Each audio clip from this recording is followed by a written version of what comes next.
balance of work and life. We believe it's necessary for a thriving workplace. If you're the creative problem solver, we're looking for you. You could earn with commissions as much as $50,000 a year. Plus, we offer generous time off. Sound good? Sound like leaping out of bed for? Get started by sending an email to sales@randyradio.com. That's sales@randyradio.com. The Miller Media Group is an equal opportunity employer.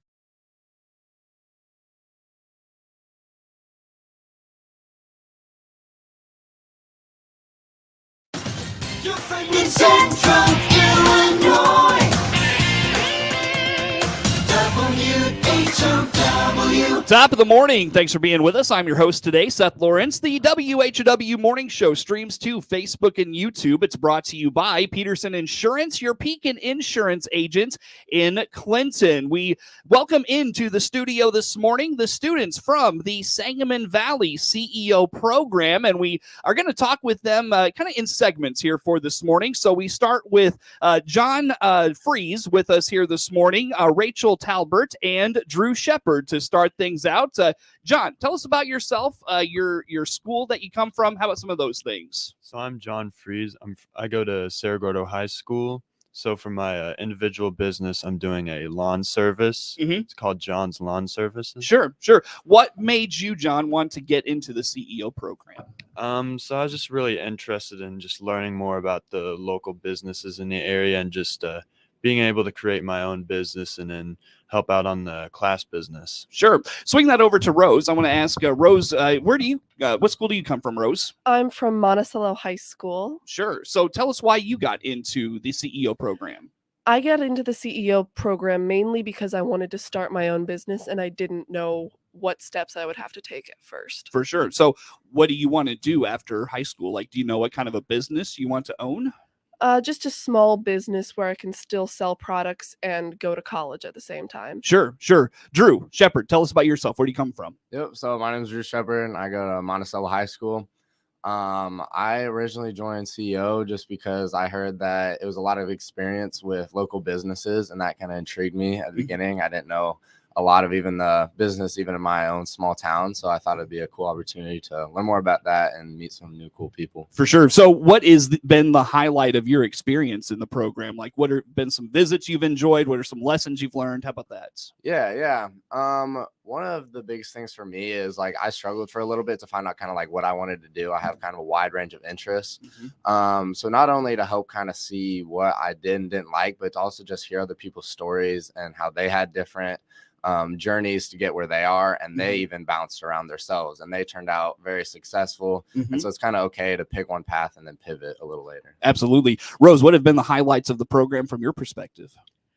I really like just going all the different places, even though it can be long driving time sometimes, but you get to meet all these different people and hear their stories.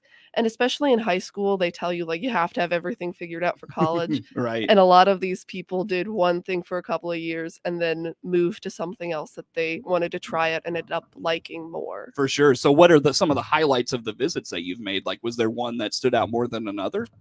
I really liked it whenever we visited Suzanne Wells at Wells and Gabarzik, which we actually had all of our class days in one of their conference rooms in the first quarter, because we got to walk around the square in Monticello, and she talked about all of these different properties she owned and rented out to people and how she loved just seeing different businesses pop up and like how they worked out or didn't. And it was really interesting because you could tell that she wanted other businesses to have success. Right. While still being like the owner of the building. Yeah. Have you guys found like that's one thing about the business community is everybody wants each other to be successful, kind of the rising tide lifts all boats type of thing? Like, have you all, like, Drew, did you find that to be the case as you visited other places? For sure. Yeah. And especially in like, we're kind of in the small towns area. So kind of seeing that small town charm. And yeah, there's definitely business owners would talk about even the people around them or the people that kind of mentored them or they help draw inspiration from as well. For sure. Rose, swing that microphone to John. I want to ask him, John, what are some of the highlights of the visits you've made and just the program in general? How about that? Really just getting to learn about different businesses in the area. And just, I think you can only learn so much just from someone explaining it to you, but actually going there and seeing it for yourself and watching it, watching the business, how how it works on a daily basis. Really, you just get to understand it on a different level. Mhm. And then, Was there a site visit or a visit that stood out to you that you enjoyed the most? yeah, recently we did Hourglass Medical, and we got to. They do like flashlights for the military, and then also augmented reality devices. It was really cool to see That's cool. how they work on that, and Mhm. just Is that in Seymour? It's Champagne. Champagne. Okay, gotcha. Awesome. So, talk to me, John, as you go through the program. What are what are some of the standout lessons that you've come away with, whether it's about owning a business or just your path forward in life? What are some things that have stood out for you? Really just there's a lot of work that goes into a business, and there's a lot of things behind the scenes that I didn't necessarily think about or know about until I took CEO, in which I really learned more, just how there's so much more to it than just what you see on the surface. For sure. Swing that microphone over to Rose. Talk to me, Rose, a little bit about where you have seen the most growth for you personally. Like when you came into the program to where you are now, where do you think you've grown the most? Before coming into the program, I still had the confidence for it, but it was a lot more faked than what I can do now. And just talking to normal adults wasn't always the easiest, but it's relatively easy now, where you don't have to worry about what their reaction might be, because you have sort of a backup plan almost in what you're thinking and talking about, that you can easily switch over to if the need is there. What do you think was instrumental in that comfort level with talking to adults? Because I think as young people, sometimes that can be a barrier. Is like you don't know how to talk to adults and or business owners, people that you put in a high regard, and when you realize they're just a normal person like you, it's easier to talk to them. What was there like a pivot point for you, or a point in time where you realized these are just normal people like everybody else? I always had the idea that they were normal people, but until you just randomly meet some of them and start talking to them, you don't really realize that, hey, these people still go home and see their family, because all you see is them in the business world doing what they are best at and what they've been doing for years already. So they have just this professional air around them. And so whenever you're there, you're like, I don't feel really worthy to be around them, but they're still the same people that we all are, and they're relatively easy to talk to most of the time, unless they're really busy. Absolutely. Drew, talk about your experience and where you've seen the most growth personally. How about that? Yeah. I think kind of along the lines of Rose a little bit, where I feel like I had kind of internal confidence a little bit. But I think where its CEO has developed me going into like college now is I think I'll have more of that confidence to reach out to professors or to the like higher ups that I know can help me out. And whereas I think a lot of times that'd be intimidating, I think that CEO has just shown me that, yeah, you go into these spaces and like they want you to come in, they want you asking questions. And so to just have that knowledge and the background makes it a little bit less of an intimidating thing. For sure. Again, our guests in studio this morning, the students from the Sangamon Valley CEO program. Again, John Freeze, talk to us a little bit. You mentioned you wanted to start a landscaping business. That's your personal business you're doing here in the second semester. Where did you start with that? How did that idea come to mind for you? Speak a little bit on your background there. So last year I started doing some just mowing for my neighbors, and I found out I really enjoyed doing that. So I figured I'd roll into this year and just I'd make a business out of it. And so far I've been enjoying doing that. For sure. And business probably picking up right now, right? with the grass greening up and all those things, for sure. Rose, talk to me about your business. What are you doing for your personal business? I am the owner and operator of RTE Tiaras, which makes comfortable tiaras to be worn for longer periods of time. And I came about that because I have my own tiara collection at home of about like 15 to 20 tiaras that I like to wear. And normally the bases of them are a hard metal that aren't very malleable. And I wanted something more comfortable to wear that I could just do with normal everyday outfits. And so I made the tiaras as more of like an accessory to put on top of an outfit instead of like a statement piece. Yeah, for sure. So as you have come to try to put those together, where did you turn for like materials? Talk a little bit about the challenge of maybe finding materials in a time where, supplies are limited on things, maybe that takes longer to get to you. How about that sort of thing? A lot of the materials I find I pre-order, and I have 3 different types of wire that I use for the base of the tiaras. It's all aluminum, and it's aluminum flat wire, 12 gauge wire, and 26 gauge wire. Okay. And then I have teardrop beads that I use for the simplest of the tiaras that I have. And then I also wire wrap some of them with more intricate designs and colors. Sure. Who do you market this to? I mean, is it for adults? Is it for kids? Who do you hope to market this to? Well, I'd love to market it to everybody, but my top priority are mothers and then girls my age who have that like slight disposable income that haven't quite left the nest yet. Sure. Almost. So we have those accessories that we can wear, and we don't necessarily have to worry about paying bills yet. Yeah, that's a unique idea. I like it a lot. Drew, what's your business? So I'm running youth summer basketball camps. Okay. For youth in Monticello. And they're week-long camps, hour and a half each day. Cool. They come, better their basketball skills, have fun with some friends over summer. So talk to me a little bit about putting that together. You've got to coordinate with schools for gym space or even outdoor space, all that. How about just coordinating that and putting it together? Yeah. So it was, a lot of times just trying to have conversations with the right people. Originally talking to our AD about getting gym space within the schools, and then looking at local businesses such as Pregame in Monticello. Just having those conversations of what could this be. Ended up deciding that for me specifically in my business, that I would run it out of my home basketball court. Okay. Cool. Awesome. Have you found much interest in that? Like, are you getting kids and families signing up for it? I am. Yeah. So I put out signups for it live about 2 weeks ago. And I think I've had like 14 spots booked within that. Just trying to talk to that's another big thing about the small town is you have those connections a little bit. Right. So talking to family, friends, people we know, kids who are on my little brother's basketball, baseball teams, things like that. So will this be kind of one-on-one coaching? Will you do kind of smaller groups? What do you have planned for that? Yeah, I've intentionally made it smaller groups, 1-to-6 coaching ratio, so that I can give a little bit more intentionality to each kid, help them develop their skills. Came from when I was going to basketball camps when I was younger. I mean, I'd go to the ones in Champaign and the big Illinois ones, which are a lot of fun, but at the same time, it's 100, 200 kids. Right. You're not getting that attention. So that was definitely a part that I wanted to include. That's awesome. That's great. Well, folks can learn about all your businesses coming up at Trade Show. John, if you don't mind, throw out the Trade Show information. Where is it? When is it? So it's at the Monticello High School.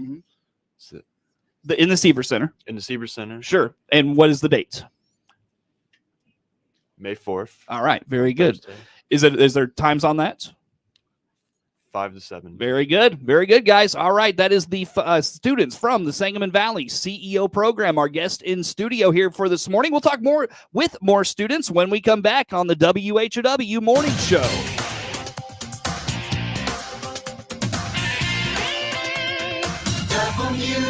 WHOW.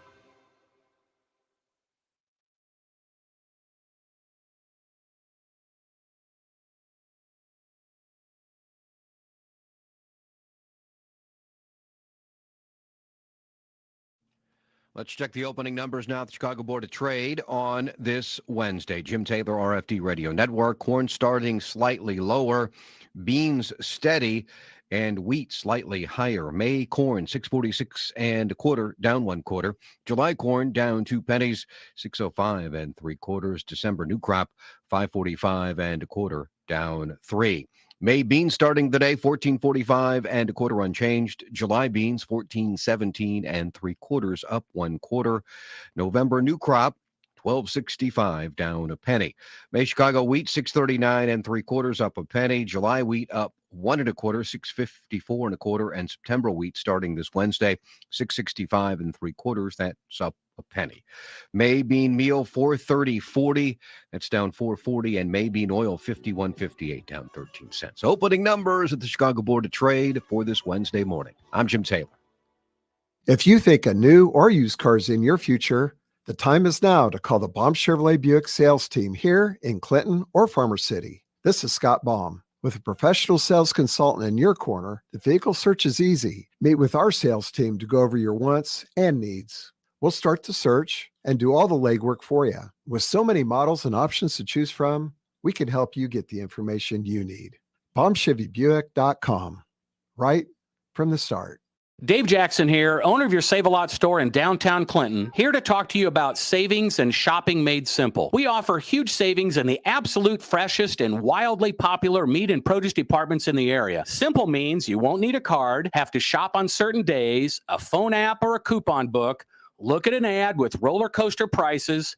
Huge savings made simple. Plus, you get to see the same friendly staff every day. Clinton Save-A-Lot, great food, great prices, and really great people. Hope to see you soon.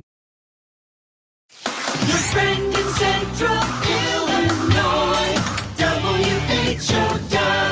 Once again, a good morning. Thanks for being with us. I'm your host today, Seth Lawrence. The WHOW Morning Show streams to Facebook and YouTube, brought to you by Peterson Insurance, your Pekin Insurance agent in Clinton. Again, we welcome in the students from the Sangamon Valley CEO Program, and we welcome in the final 4 students in the program with us here for this morning. And we start going left to right with Charlie. Is it Ulbright?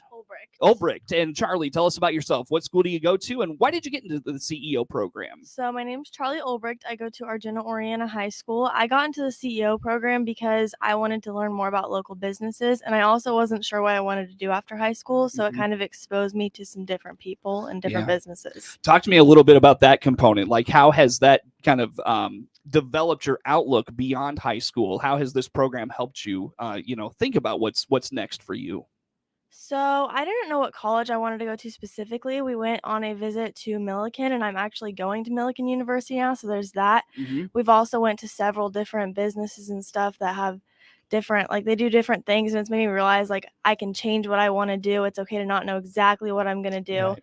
And it's given me an idea of, like, what kind of, like, industry I want to go into. For sure. Swing that microphone over, and we'll talk with Ava Cheatham. Ava, tell us about yourself. Where do you go to school? So I'm Ava Cheatham. I go to Argenta Oriana. And CEO helped me a lot because I get out of the classroom. I learn more things about professional business. So why'd you get into the program initially? So you get out of the classroom, you learn more things. It's not like you're stuck in a classroom, like reading out of something. It's more like real life experiences. Absolutely. Swing it over, and we will talk next with Addison Bartlow. Addison, where do you go to school? I am from Monticello. All right, and why did you get into the program? I saw just the students in previous classes. They kind of just have a step up from every other kids because you get to learn like key life skills, like how to look someone in the eye and have a conversation with an adult, and how to wake up early and be professionally dressed. Absolutely. Is this kind of in line with what you want to do after high school? Yes, I hope to be an entrepreneur someday. Awesome. We'll swing that microphone over to Jack Brown. And Jack, tell us where you go to school and why you got into the CEO program. All right. I'm Jack Brown. I'm from Monticello, and I decided to get into the CEO program because I knew I wanted to get into business, mostly ag business, and I wanted to learn more about it. But I like this program because you get the real life experience and get to hear from people that are actually in the business world rather than sit there and read words out of a textbook for an hour and a half a day. Absolutely. So talk to me a little bit about your the highlight of the visits you've made. Like, has it been something in ag that stood out, or was it another industry? It was another industry. So we've done a couple site visits with people who do finance, and I found that I really do enjoy that industry. I mostly thought I would be more into the production side of ag and maybe ag business, like that more business side, but I do enjoy the finance side, and I think it might be my major in college this year. That's really cool. Awesome. I want to talk to Addison again. Addison, what are some of the highlights of the visits you've made? We have done a lot of cool site visits. At the beginning of the year, we did one with Clan Marketing. And at the time, for our class business, I was the marketing manager. So I just got to learn a lot about how to use the skills to profit for our own class business. And then that'll obviously carry over into your personal business, right? Yes. Awesome. That's good stuff. Ava, talk to me a little bit about the highlights of the site visits you've made and the ones that stood out to you. Okay. So one of my favorite was EdgeGuard. They made a door for hospitals that helped the air flow better. Okay. And I think that's really cool because they made like they solved a problem Mm-hmm. and they're trying to help people. That's really cool. Charlie, what are some of the highlights of the site visits that you've been on? So my favorite site visit has been with Mike Heiniger Photography. We see him all the time. He's actually one of our mentors. Mike is one of the most energetic people I've ever met, and just seeing how he deals with his business and how happy he is to be in the industry that he is really inspiring. For sure. Well, we've got a few minutes here still, guys, and I want to make sure we talk about your personal businesses and the things you're doing. What are you doing, Charlie, for your personal business? So my business is called Beaded by Charlie. It is necklaces and bracelets that I make. They're a trendy, fun way to spice up any outfit. Awesome. Ava, what are you doing for your personal business? So I'm doing safety keychains. Okay. It's a way to make women feel more safe. Okay, what does this look like? I mean, is it like a tracking device? What is a safety keychain? So it has stuff like whistles, safety alarms. If you get trapped in a car, there are seatbelt cutters and glass breaks. That's interesting. So talk a little bit about, like, is it cumbersome? Is it stylish? Is it, sleek? How would you describe them? Yeah, so I wanted to make it stylish because it is going to go towards like teenage girls or girls going to college, and I wanted it to be a little bit bigger. So if you like need to find it in your purse or something, if you're in a parking lot, I made that. That's really cool. That's awesome. Addison, tell us about your personal business. What are you doing? Yeah, so I am running Addie B Photography, where I specialize in ag photography. I'm selling landscape images, and I'm putting ag facts on the back of all the landscapes that I sell to kind of help solve the disconnect between producer and consumer. That's interesting. How did you come up with that idea? So I've been showing cattle for the last 8 years, and my dad's a big farmer, so I've just grown around the industry, and I have such a passion for it. That's really cool. Jack, what are you doing for your personal business? So I'm doing JB Seasoning. It's a seasoning brand. Originally started out as a chicken wing seasoning company that I got the idea from when me and my dad were cooking wings for the Super Bowl. So do you make these seasonings? Yeah, so I do make these seasonings, and they contain low amounts of sodium, so they're a lot more healthy for you and your heart. That's perfect. And yeah, they still got all the good flavor that the other seasonings do. That's awesome. So how do you come up with what you're going to put into a particular seasoning? So I kind of come up with the flavor I'm looking for. So if I was looking for a barbecue seasoning, and you kind of take a recipe that you would find on the internet or something like that, but then you make it your own. Like I make it, my own. I feel like granted, everyone's taste is different, but still you try to modify it and make it the best it can be. And just by adjusting things little bits, like maybe even it's just a quarter teaspoon less or a quarter teaspoon more, and just trying to make it that much better. Do you have like a signature JB's seasoning or something like that? Well, right now I have 3 flavors. I have a garlic parmesan seasoning, barbecue seasoning, and then an all-purpose seasoning. That's awesome. That's awesome. So again, folks will be able to check out these businesses at the upcoming trade show. Who wants to throw out the information on trade show, the when, the where, and all those things? Okay, yeah. So our trade show is on May 4th. At the Seaver Center at Monticello High School. It's the brand new gym in the lobby there. Sure. And it'll be from 5 to 7 p.m. Perfect. Very good. Now, can folks follow your businesses? Can they get links to businesses anywhere? What's the best way to find those? So the best way to find out more about some of our businesses is on our CEO Facebook page, Sangamon Valley CEO. And then you can also find us on various different social media platforms, Instagram, Facebook again, Twitter. Sure. Very good. Well, guys, great stuff. Great job. Thanks for coming in and doing this with us this morning. Again, it is the students from the Sangamon Valley CEO program, our guests in studio here for today. The morning show streams to Facebook and YouTube. It's brought to you by Peterson Insurance, your Pekin insurance agent in Clinton. Network news on the way on the WHOW Morning Show. WHOW. The Big 1520 WHOW Clinton 92.